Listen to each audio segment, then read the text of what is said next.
Hey guys, this is Isaac from Sapaholic.com and Observe.co. And in this video, I want to walk you through 5 workflows I set out for clients that have some sort of subscription offer, whether that's a community of sorts, a coaching program, or a service, a traditional service that they are offering to clients. And what are those 5 triggers, 5 main events that you want to take into account to create workflows for, create steps for, after someone has purchased one of those subscription products or services. So I'm going to walk you through that, okay?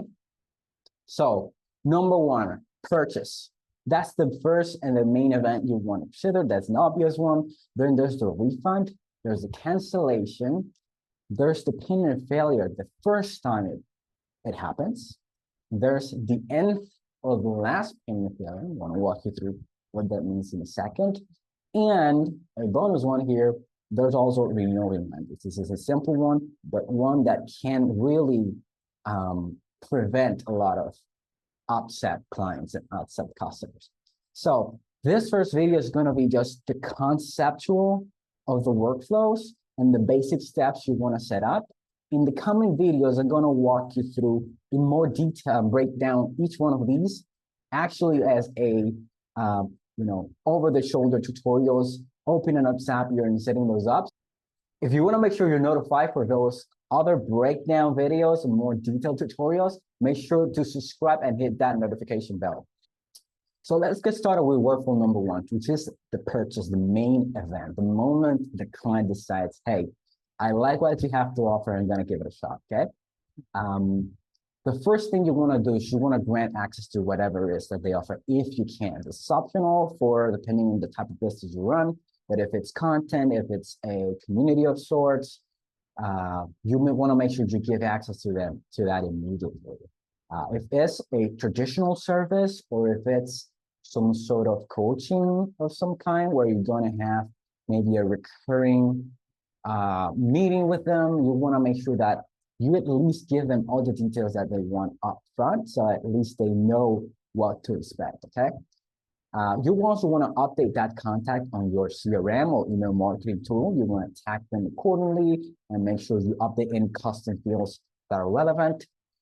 If you're using a project management system or a database, which is very helpful typically when you are a service business and you are doing something on the back end to deliver that, whether it was your employees, your coaches in your team, whatever it might be, you want to make sure you update that database with that new client that came in. And you also want to make sure you have some sort of retention, series in place where people are going to receive regular information that's going to allow them to stay longer. Also, this is something that I've also seen a couple of clients do. It's to make sure that within that email series, you also have either separately within your email marketing tool or within Zapier, you can actually have a Gmail step so that email actually seems a lot more personal. Okay, this is not an email in their CRM with your logo and all of that. Is just a much more personalized or seemingly personalized email that you can delay depending on your business, but typically 14 to 30 days is what you want to wait in order to ask clients for a review or a testimony. Depending on the business, you might want to actually set up a different workflow where the trigger is not the purchase and simply a time delay, but the trigger might be, for example, the delivery of your first project. So that will depend on the business, but typically you want to make sure you have somewhere set up in place a trigger so that you can get reviews automatically. And think about what are the review platforms that are most relevant to you. I have clients that are using Trustpilot for their service business or even the course business. Some people are using like Google reviews, the kind of like a Google profile if they're a more traditional type of company. So think about what's the best place for you to lead people to leave your review. And make sure you're leading them that way. So that's workflow number one at a glance. Let's talk about workflow number two. This isn't something that everyone will necessarily have, but if you have some sort of guarantee in place and you offer refunds, then you want to make sure you have this workflow in place where you're going to immediately revoke access to that person, to whatever it is that you give them access to. You're going to update that contact. That might mean you're going to remove any member tags you had in place, and you're going to add tags that tell you that they're personal refund. And you want to update your database and project management system accordingly, so the people that are in charge of the delivery know that this person refunded. Something else I also seen some of my clients do is they have some sort of refund survey. So they ask people why they refunded, and that serves as feedback for, potentially other changes. Maybe they didn't know there was need to renew or something, or maybe they were not happy with a specific part of their service, and that might be useful information for you to reduce your churn, reduce your chargebacks and your refunds. Now getting into workflow number three, what if people cancel? Notice that this is slightly different than the refund. The refund, you want to immediately have a set of actions. If people canceled, although you want to update their information in your CRM or in your email marketing tool, there are other things that you need to wait until the end of the billing period. Until the end of the billing period. So think, for example, that I paid for a year of a particular service and I cancel month 8. Well, I have still 4 months left. So you want to make sure that in your SAPs, in your workflows, you have that taken into account, because you want to remove access immediately. You want to make sure that you wait and delay for the remaining days, and then what you do, it's similarly, you revoke access, you update whatever delivery system you have on the back end. And something I've also seen a lot of clients do successfully is to add that person to some sort of win-back automation, some sort of win-back email series of some kind, where you're going to, since this person didn't refund, so they're probably happy, maybe it wasn't the right time, so they canceled for this life happened, you may want to encourage them to return as a client later on. Okay, so let's go to workflow number 4, which is very simple and just has one action, and is, what if the moment the client has to renew the subscription, their payment fails?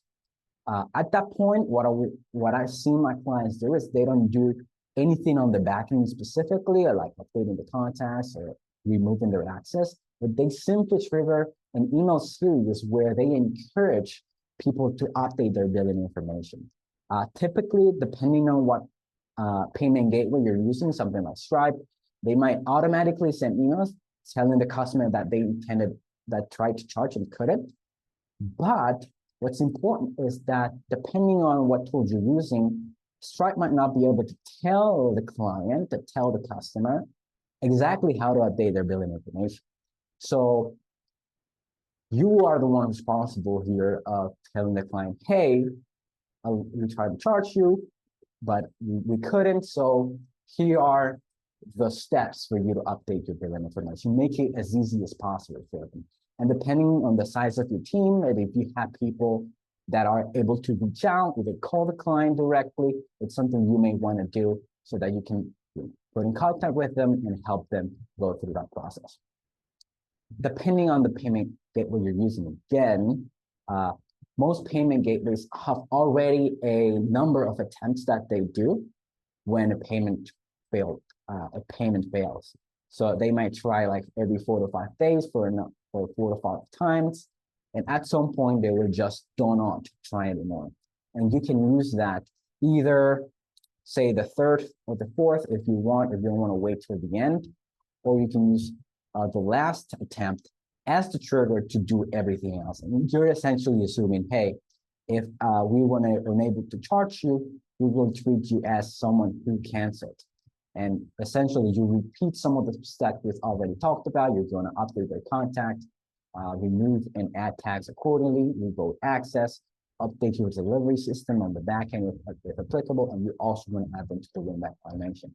because it's possible that here they're not particularly unhappy, probably. Maybe they just changed their credit card expired, life happened, and they move on, but maybe they're still interested. And if you hit them with an offer, you know, a month or 2 months later, they might take you up on it. Last but not least, this is one that I've seen a lot of people not implement, and it can save you a lot of headaches. It can save your support team a lot of headaches. It's just simply reminding people that of the date of the renewal subscription. This is not relevant if your subscriptions are monthly, because I typically do not recommend that you have a renewal reminder email or communications of any type if it's monthly. It becomes very annoying to get an email every month reminding you about a particular subscription. This is mostly applicable if you have, say, like a quarterly subscription, a semi-annual subscription, or an annual subscription. And here what you want to do is that you want to simply make sure that X days before the renewal, you just send in an email letting them know that that payment is coming due soon. The days I've seen clients use range for anywhere between 30 days to as little as 7 days. Sometimes they have 2 to 3 emails in that time frame. And this is a great way for you to give people a heads up that that payment is coming and not have anyone upset, because no one likes a surprise on their bank statement, right? That's essentially the 6 workflows I've seen most commonly set up for any subscription type of product or service. As I said earlier, I'm going to be breaking down these in detail. So if you want to stay tuned for that, make sure to subscribe. If you run a profitable education or service business and you want to make sure you put the system in place to scale your business faster and with less overhead, we'd definitely love to talk to you. Check out the first link in the description to talk with me or one of our team members to see if we're a fit. And if you do this for a living, if you love nerding out about automation, there's another link in the description where we might have career opportunities available for you. So feel free to check that out. And thanks for watching. Until next time.